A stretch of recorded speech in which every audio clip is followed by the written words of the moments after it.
नमस्कार दोस्तों, sweet nation Punjab में मैं एक बार फिर आपका स्वागत करती हूँ। काबिलियत जितनी मर्जी हो या हम ये कह दें कि भगवान का आशीर्वाद जिस पे हो उसे किसी ऊंचाई की जरूरत नहीं है, बस उतना ही आशीर्वाद महामाई का हो तो हम किसी भी मुकाम पर पहुंच सकते हैं।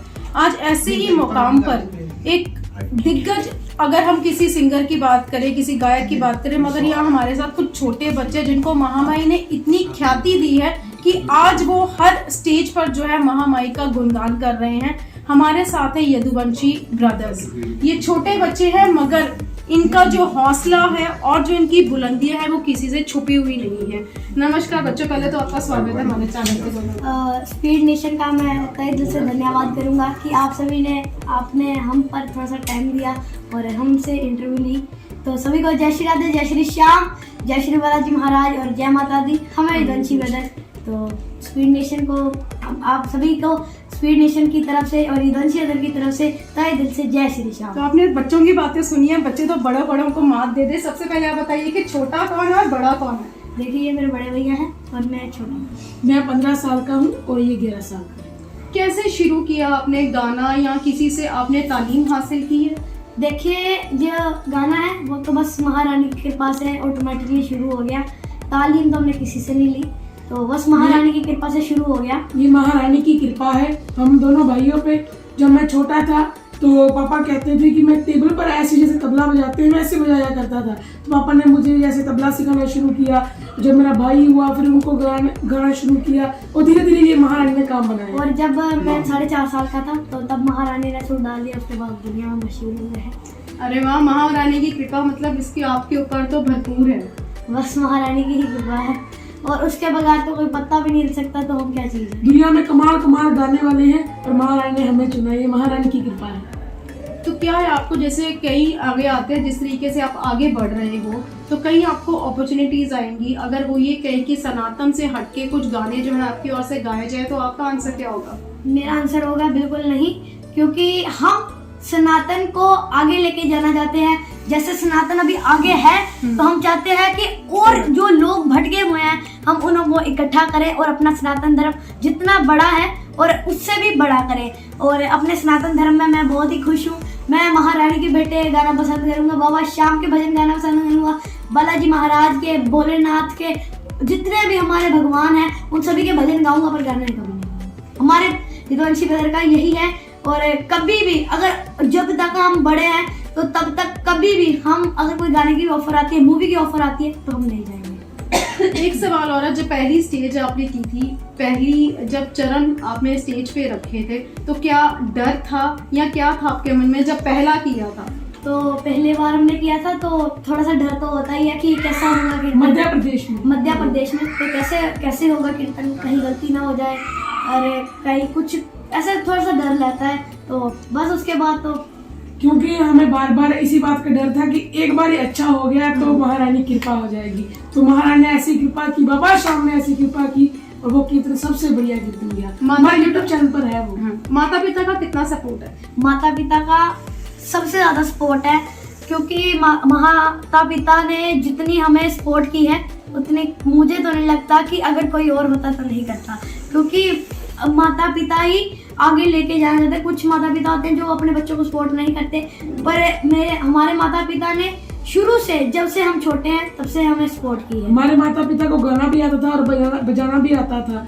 जब आप किसी उस्ताद से सीखने जाओगे वो आपको प्रॉपर नहीं सिखाएगा, क्योंकि वो किसी को सिखा रहा है, वो ज्यादा नहीं सिखाएगा, आपसे बढ़ने नहीं देगा। पर आपके जो माता पिता होंगे वो आपको आगे बढ़ने के लिए सबसे ज्यादा सिखाएंगे। तो इसकी बात से ये अंदाजा लगाया सकता है कि आपने जितना सीखा अपने माता पिता से ही सीखा है। जरूर, हाँ जी। और माता पिता से बड़ा कोई गुरु नहीं है, क्योंकि अगर आपके माता पिता को आता हो चाहे ना आता हो, पर माता पिता ऑटोमेटिकली आपको कुछ ना कुछ कैसे भी करके ज्ञान देंगे और सही बात सिखाएंगे। और कोई हो चाहे गलत बात सिखाएगा, पर माता पिता अपने बच्चों को गलत बात कभी नहीं बताएंगे और सही बात बताएंगे और सही बात ही सिखाएंगे। आप इतनी छोटी उम्र के हो, भी 14 या 15 सालों के, और सनातन धर्म को लेकर यहाँ आपके, मैं कहूँ कि जो आपके विचार है वो बहुत हटके है, जो छोटे बच्चों के नहीं होते हैं। तो जो आपकी एज के बच्चे हैं उनको क्या कहना चाहोगे? मैं सभी को तो यही कहना चाहूँगा कि अपने सनातन धर्म को छोड़ के कहीं ना जाइए, क्योंकि हमारा सनातन धर्म इतना बड़ा है, इतना बड़ा है कि कहीं और जाने की हमें जरूरत ही नहीं है। लोग कहाँ कहाँ भटक रहे हैं, हमें समझ नहीं आता कि अगर हमें इतना बड़ा धर्म मिला है तो लोग क्यों भटक रहे हैं।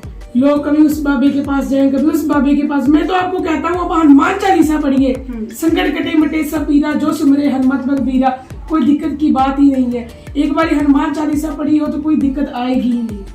और मैं यही चाहूंगा कि आजकल की जनरेशन मन में ये धारणा रखे कि मैं जीऊं भी सनातन में, पैदा भी अगली बार सनातन में हूँ और मरूं भी सनातन में हूँ। और आजकल की जो जनरेशन है थोड़ा सा डाइवर्ट हो रही है कीर्तन की तरफ। और पहले तो बहुत सारे लोग क्लब पार्टी वगैरह वगैरह, तो अब थोड़े से जो यंग एज है जैसे हमारी तरह बच्चे हैं वो थोड़ा सा डाइवर्ट हो रहे हैं कीर्तन की तरफ, जागरण की तरफ। तो मेरा बहुत मन खुश होता है, हमारे परिवार का होता है कि लोग भी जागरूक हो रहे हैं सनातन की तरफ। एक लास्ट सवाल है कि मैं देख रही हूँ आप दोनों ने घड़ियां डाली हैं, मगर 2 घड़ियां डाली हैं और वो भी दोनों हाथों में, इसका क्या रीजन है? तो इसका रीजन मेरे भैया बड़े रहेंगे।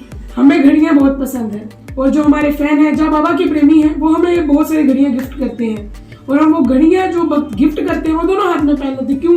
क्योंकि इतनी दूर कीर्तन होते हैं, वो कोई भक्त यूपी से भेजता है, कोई उत्तराखंड से, कोई असम से। अब वो दोनों घड़ियां हम पहन लेते हैं। अब जिस कीर्तन में पहन के जाते हैं उसकी हाजिरी इतनी दूर से लग जाती है और जब जब उसकी घड़ी में समा देखते हैं हम यही मुराद करते हैं कि उस भक्त का भी समा अच्छा है और खुद का समा अच्छा है। और लोग वैसे भी कहीं भूल गए हैं, घड़ियां नहीं पहनते, जेब से निकाला फोन, समा देखा और जेब में डाल दिया, समय को कैद कर रखा है। हमारे बड़े बुजुर्ग घड़ियां पहनते तो कारोबार बहुत अच्छा चलता था, आजकल लोग भूल गए हैं। हम यही जागरूक करते हैं कि लोग घड़ियां पहने, अच्छा समा है। एक भजन जो है वो हमारे व्यूअर्स के लिए थोड़ी सी लाइनें, एक आधी लाइन जो है वो गा के बताओ। आपको वही भजन सुनाते हैं जो पूरी दुनिया में फेमस हुआ है। और पहले तो हम कहते थे कि 3 बार ट्रेंडिंग में आया है, अब 4थी बार ट्रेंडिंग में आ चुका है इंस्टाग्राम पर। आप सभी जाके अभी भी देख सकते हैं, अभी भी ट्रेंडिंग में है वो। आपको वही सुनाते हैं। अपने दिल को ले संभाल कहीं जुड़ ना जाए तार, खाटू नगरी से आया है कोई जादूगर, ओहो के नीले पे सवार करता आंखों से है वार, खाटू नगरी से आया है कोई जादूगर, अपने दिल को ले संभाल। तो ये थे यदुवंशी ब्रदर्स हमारे साथ। आपने देखा कि ये बच्चे जो हैं इन पर माता रानी की कृपा है और सबसे बड़ी बात कहूँगी सरस्वती माँ की कृपा है। माता उनके कंठ में है और मैं यही कहूँगी जिस तरीके से बच्चों ने आपको बोला कि अपने धर्म के साथ, सनातन के साथ जुड़े रहे, भगवान के साथ जुड़े रहे और भगवान की कृपा आप सब पर बनी रहे। धन्यवाद। Education embraces not only facts but also values. It inculcates such good practices which may reveal our qualities and perfections in every sphere of life. We, as a part of A&M Institute, empower knowledge with practical approach. Students can accumulate knowledge and information from wide range of books, journals available in the library. We also nurture the skills of our future managers by the use of well-equipped and furnished laboratories. A&M Group of Institutes endeavors to impart such value-based education to our students. We welcome you all to A&M Group of Institutes, Pathankot.